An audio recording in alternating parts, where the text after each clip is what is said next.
Entonces, al ver nosotros que Israel todavía no mora confiadamente, que para que esta invasión de la Tercera Guerra Mundial se lleve a cabo, Israel tiene que morar confiadamente y solo lo puede hacer al que consideran el mundo islámico como el anticristo para ellos, las cosas que deben suceder pronto. Estos primeros 3 versículos, que son los que yo quisiera abarcar en este día, es la clave también para todo el resto del libro del Apocalipsis, porque vamos a ver de qué forma el Espíritu Santo despeja muchas incógnitas, muchos misterios que se encuentran ya en el libro, pero sin entender estos 3 primeros versículos. Por eso le quise nombrar la revelación de Jesucristo, porque los primeros 3 versículos nos dan la clave de todo el libro. Y dice así: la revelación de Jesucristo que Dios le dio para manifestar a sus siervos las cosas que deben suceder pronto, y la declaró enviándola por medio de su ángel a su siervo Juan, que ha dado testimonio de la palabra de Dios, del testimonio de Jesucristo, de las cosas que ha visto. Bienaventurado el que lee y los que oyen las palabras de esta profecía y guardan las cosas que en ella está escrita, porque el tiempo está cerca. Bueno, podemos comenzar rápidamente con la etimología o el significado de la palabra apocalipto, que es la palabra griega que se tradujo revelación. En las Biblias en inglés así se encuentra la traducción The Revelation of Jesus Christ, y aquí se tradujo en el español la revelación. ¿Por qué? Porque la palabra apocalipto es una palabra que significa varias cosas. En los tiempos de Grecia, antes del Imperio Romano, cuando un escultor hacía una gran estatua, o cuando un pintor hacía un gran cuadro, pues se guardaba para inaugurar este día y darle un aspecto especial a ese cuadro o a esa estatua. Pero las cubrían con una manta. Entonces se reunía la gente, invitaban a príncipes, invitaban a la realeza de diferentes naciones a que los acompañaran, y en ese momento quitaban la cortina o la manta que cubría tanto la estatua como la pintura, y este hecho de descubrir la cortina es la palabra apocalipto, que significa literalmente correr el velo o descubrir la cortina. Entonces dice la Biblia que esta revelación es que Dios le da a su Hijo Jesucristo el poder de que Él, Jesucristo, nos corra la cortina para que nosotros, sus siervos, esto es muy importante, porque el libro de Apocalipsis, como todas las Sagradas Escrituras, los 66 libros de la Biblia, están escondidos. Es un misterio para la mente natural, para la mente que no tiene la iluminación del Espíritu Santo. Entonces una mente puede ser muy intelectual, tú puedes ser muy inteligente, tener 4 o 5 doctorados en doctrinas políticas, en filosofía y letras, y venir a la Biblia y no entenderla, y por eso se le hace locura a los ateos y a la mayor parte de la gente, porque no la pueden entender. Es una revelación a los siervos, a los que seguimos a Jesús. Es un privilegio que Dios nos da. Entonces, se nos corre la cortina para asomarnos hacia el futuro. Y es muy importante, como lo vamos a ver más adelante, por qué Dios está tan interesado en que nosotros conozcamos, como dice la Biblia, las cosas que deben suceder pronto. En el versículo 3, porque el tiempo está cerca. ¿Cuál es la característica principal en los atributos divinos para que Dios esté interesado en que nosotros conozcamos qué va a suceder? La tempestad que se viene sobre el mundo, la tormenta que está ya por venir, ya comenzó el aguacero, viene una tormenta sobre el mundo inimaginable, en la que el mundo va a ser sorprendido como en los tiempos de Noé. Noé predicó casi 120 años, va a llover, arrepiéntanse, y la gente burlándose. Actualmente encontramos tantas burlas. ¿Cómo es posible que prediquen del rapto que ni existe en la iglesia, que ni existe en la Biblia? Es una doctrina que fue inventada hace 2 siglos por John Darby. Tantas barbaridades que se están usando para poder atacar la escatología y el futuro, precisamente porque esconde el misterio que Satanás no le conviene que nosotros como iglesia lo podamos conocer. Entonces, por eso comienza la Biblia el descubrimiento que Jesucristo nos da para manifestar a nosotros los siervos las cosas que deben suceder pronto. Y aquí vamos a encontrar en primer lugar la respuesta, la quiero dar muy breve. ¿Por qué Dios quiere que nosotros conozcamos el futuro?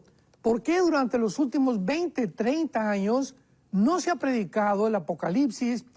Muy raras veces, ya la profecía está completamente olvidada, ¿verdad? Ya no hay nada de interés en cuanto a qué está pasando, pero ahora que comienza a arder el Medio Oriente y ahora que Rusia invade Ucrania, como que todos los cristianos volvemos otra vez, ahora sí, ¿qué dice la Biblia? Ahora sí estamos interesados, ¿verdad? Pero es que debemos siempre estar interesados porque Dios no quiere sorprendernos ni que como un ladrón en la noche sucedan estas cosas en nuestra vida. En primer lugar, ¿por qué quiere Dios revelarnos el futuro? Yo pienso que en primer lugar para que nos preparemos para recibirle. Dice en Lucas capítulo 21, versículo 34, mirad también por ustedes mismos. Vean la advertencia de Dios para el futuro, que nuestros corazones no se carguen de glotonería y embriaguez y de los afanes de la vida, y venga de repente sobre vosotros aquel día.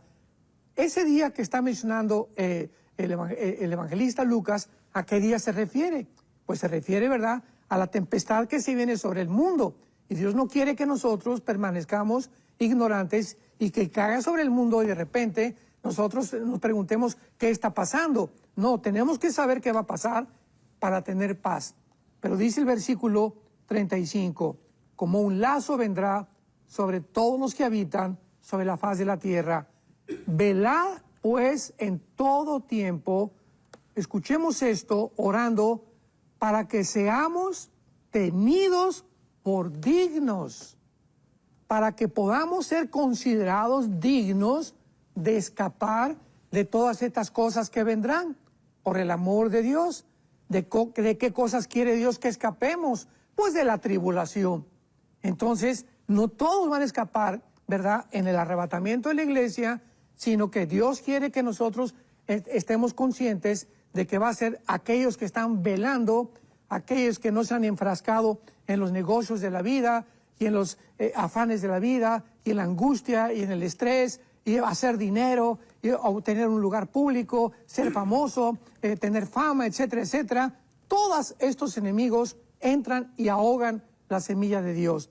Entonces, esta es la primera cosa que Dios quiere que nosotros sepamos, por qué quiere que nosotros conozcamos el futuro. En segundo lugar, para motivarnos a ganar almas.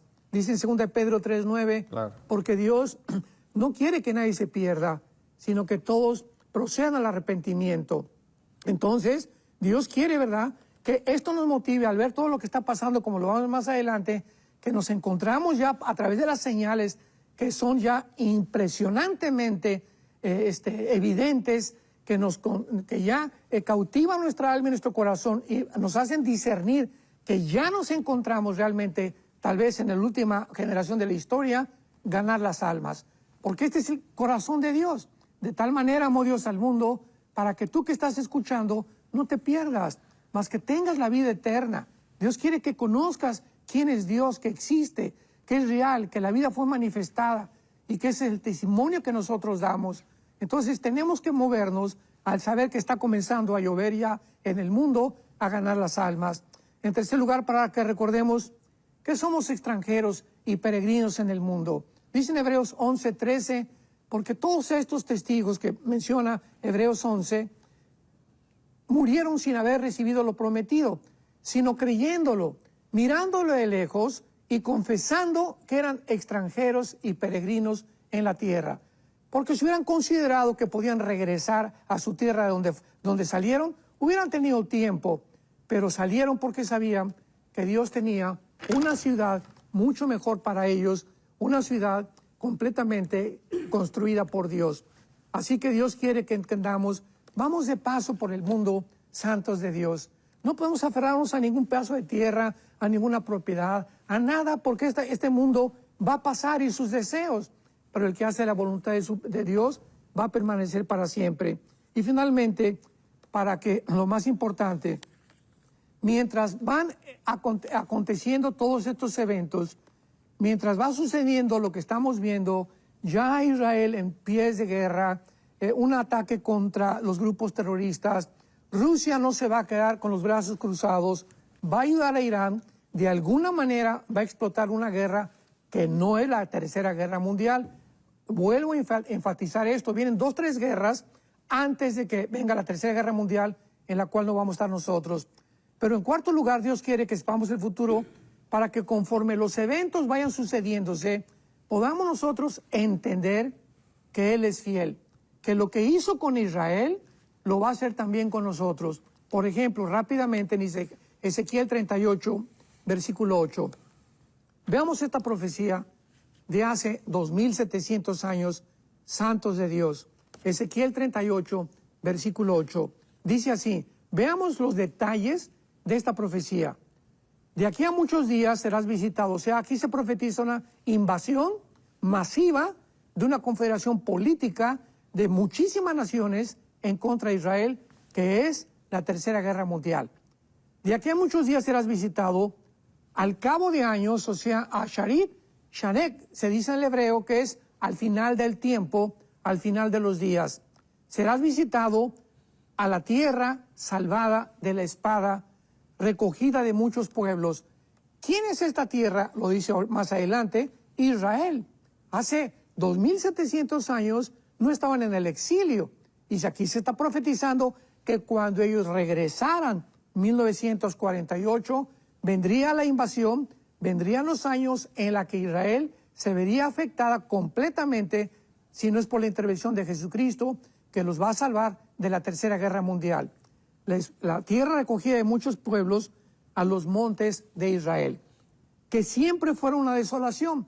Cuando llegó en el 48 Israel, no había árboles, no había olivos, era un desierto total en el 48 hasta el 50, 52 Israel. En el 52 había 6 millones de olivos plantados, cumpliéndose las profecías que era una desolación.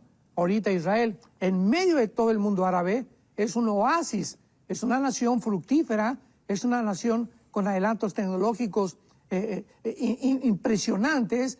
De los premios Nobel que ha habido, el 65% los han ganado los judíos. En fin, hay muchas cosas, muchos clips, muchos links, muchos eslabones que Dios nos pone. Y finalmente dice así, que siempre fueron desolación, mas fue sacada entre las naciones y moran confiadamente. Entonces, al ver nosotros que Israel todavía no mora confiadamente, que para que esta invasión de la Tercera Guerra Mundial se lleve a cabo, Israel tiene que morar confiadamente, y entonces viene la invasión contra ellos. Pregunta, nunca hasta ahorita Israel ha vivido confiadamente. Ahorita antes del programa platicábamos con Jonás y con Roger, ¿verdad?, acerca de que no hay una sola familia en Israel, una sola familia que no haya perdido hijos o nietos o sobrinos en alguna de las guerras desde el 48. Israel es un pueblo que vive con la ametralladora, con los R-15, ¿verdad? En la cama se levantan con armados. Es un pueblo que está continuamente al borde de ser destruido, de ser exterminado. Y por el milagro de Dios, que ha prometido guardarlos hasta el final, nadie los va a tocar. Como dice Jeremías 31, 35 al 37, es indestructible hasta la Tercera Guerra Mundial. Entonces es importante que nosotros veamos que al suceder estas cosas, el único tiempo cuando Israel vaya a vivir en paz va a ser cuando el anticristo firme un tratado por 7 años garantizándoles la paz. Antes no va a haber paz para los judíos. Entonces, para que este tiempo llegue, que ya está casi delante de nosotros, Israel va a tener que ser atacado después de estas guerras, va a tener que pedir ayuda al anticristo, que va a ser el Mahdi del mundo islámico, para sentarse con ellos y que este hombre les garantice que ninguna nación árabe, ningún nación islámica los vaya a atacar. Y solo lo puede hacer al que consideran el mundo islámico como el anticristo para ellos. Entonces, por eso Dios quiere que nosotros sepamos las cosas que deben suceder pronto. porque el cristiano, el momento de recibir al Espíritu Santo, las vendas completamente se nos comienzan a caer. Dice el libro de Isaías que el mundo tiene una venda sobre sus ojos. O sea, el mundo, los seres humanos, bíblicamente, tienen una venda que no pueden discernir, no pueden diferenciar que hay una dimensión espiritual mucho más real que la dimensión física en la que nosotros vivimos.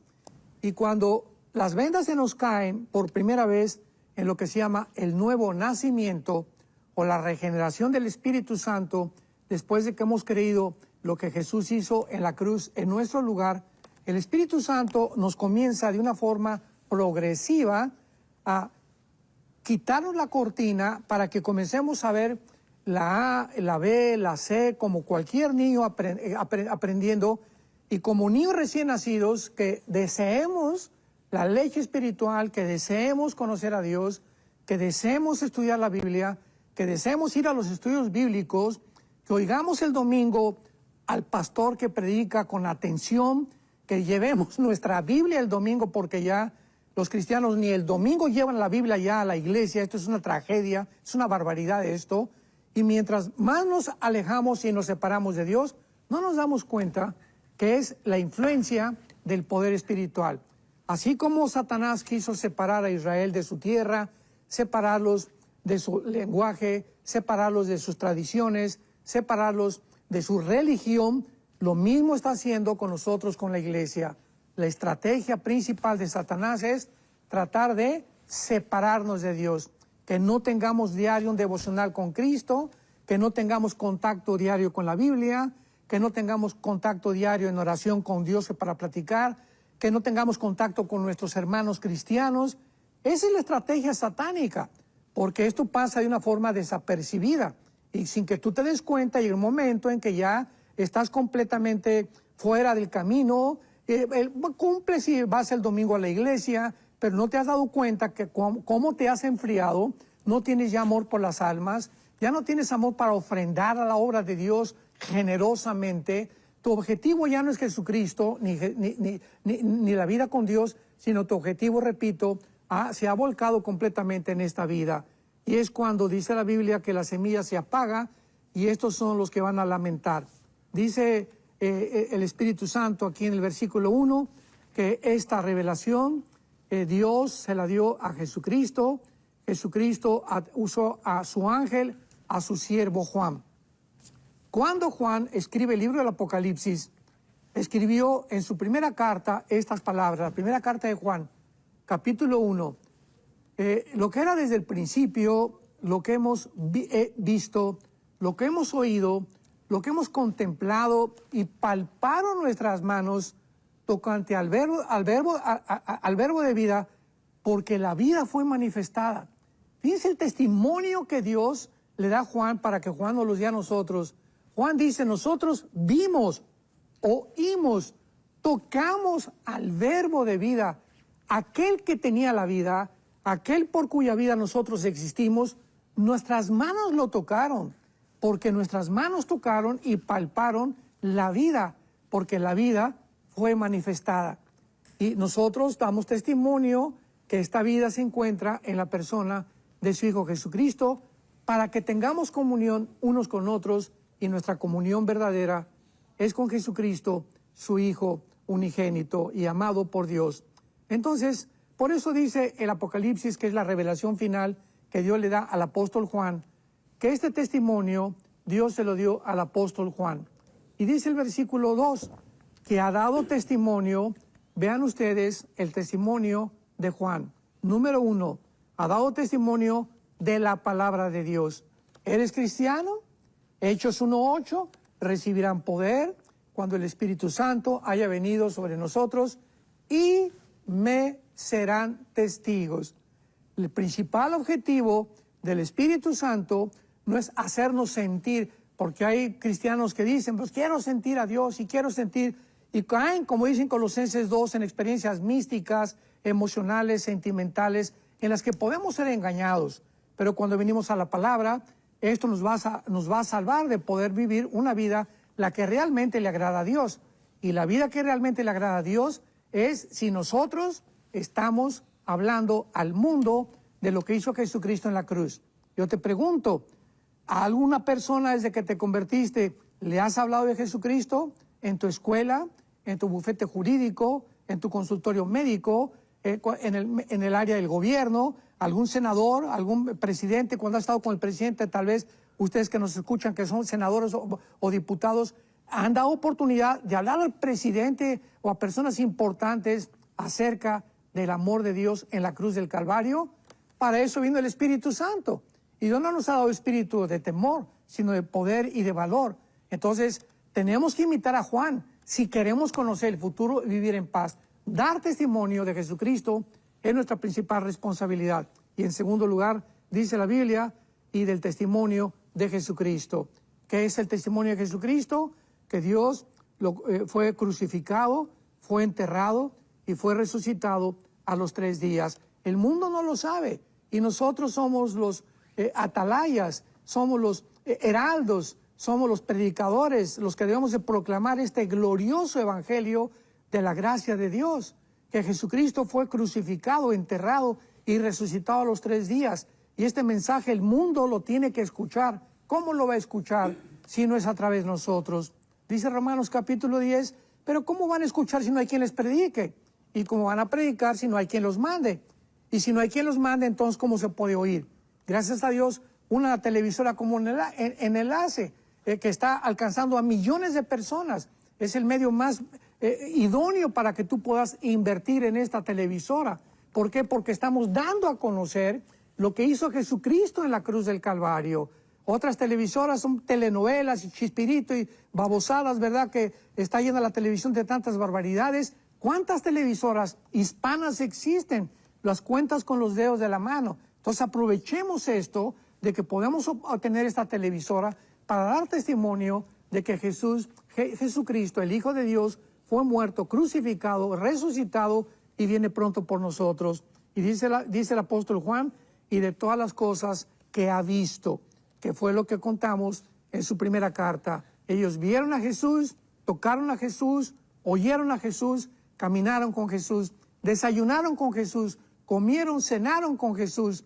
Y al final Juan fue el único apóstol en la cruz, con la mamá de Jesús, María Magdalena y otras mujeres, el único que estuvo al pie de la cruz escuchando todo lo que Cristo dijo en sus últimas 7 palabras. Así que esto es maravilloso, que podamos nosotros experimentar realmente lo que es la vida cristiana. Finalmente podemos nosotros concluir el versículo 3, hay una bienaventuranza, que son muy pocas las bienaventuranzas. Desde el Sermón del Monte, Mateo 24, Marcos 13, Lucas 21, bienaventurados los pobres en espíritu, bienaventurados los que sufren, serán consolados, etcétera, etcétera.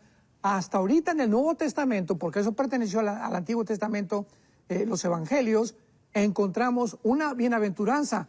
Es tan importante que nosotros entendamos que Dios quiere que conozcamos el futuro, que hasta Dios nos promete una bendición especial, específica a los que oyen y leen el libro del Apocalipsis.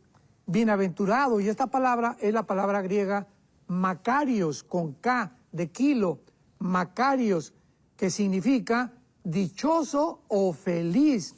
Vamos a traducirlo, dichosos y felices los que leen y los que oyen las palabras de esta profecía y guardan las cosas escritas, porque el tiempo está cerca. ¿Por qué Dios nos da esta bienaventuranza, esta bendición tan grande, que dice que el Espíritu Santo va a producir entre nosotros un gozo cuando sepamos el futuro y estemos seguros que todo lo que viene ya fue escrito, por lo cual estamos seguros en la mano de Dios? En primer lugar, porque este gozo que nos va a producir es que vamos a saber que pronto todo va a terminar. Dice la Biblia, porque el tiempo está cerca. Amados santos de Dios, nuestra vida es de que 70, 80, 85 años, dice el Salmo 90, los más robustos, los más fuertes, todo va a terminar. Nuestra vida pasa como una niebla, dice Santiago 4, que desaparece, aparece y desaparece por un momento. Tenemos una sola vida. Ahorita tú que me estás escuchando, tienes que tener la conciencia de que esta respiración que tienes y que hemos amanecido tiene un propósito principal. No es hacer dinero, no es hacer negocios, es busquemos la manera hoy a quién hablarle de Jesucristo, a quién compartir, a la mesera, a la que vende las tortillas, al elevadorista en el hotel, a la persona que te atendió en el aeropuerto, si tienes una oportunidad, a la persona que está contigo en el avión, junto en el autobús. No desperdiciemos ninguna oportunidad, como dice 2 de Timoteo 4, prediquemos el Evangelio a tiempo y fuera de tiempo. No hay un tiempo especial, es todo el tiempo que podamos, hablemos de Cristo. Entonces, por eso es la bienaventurada, porque sabemos que el tiempo está corto. Dice Tito 2, 11 al 13, aguardando la bienaventurada esperanza y manifestación gloriosa de nuestro Señor Jesucristo. El tiempo está cerca. Esto fue escrito hace 2000 años. Me podrás preguntar, ¿cómo que el tiempo está cerca si han pasado 2000 años? Porque el tiempo está cerca para ti y para mí en el día de nuestra muerte. Entonces Dios considera eso. A cada ser humano que ha nacido hace 2000 años, el tiempo se nos acaba. 70 llegaron unos, 80 unos. Ahorita el expresidente, acabo de leer, Jimmy Carter, celebra 100 años de su cumpleaños, que son garbanzos de la libra, ¿verdad?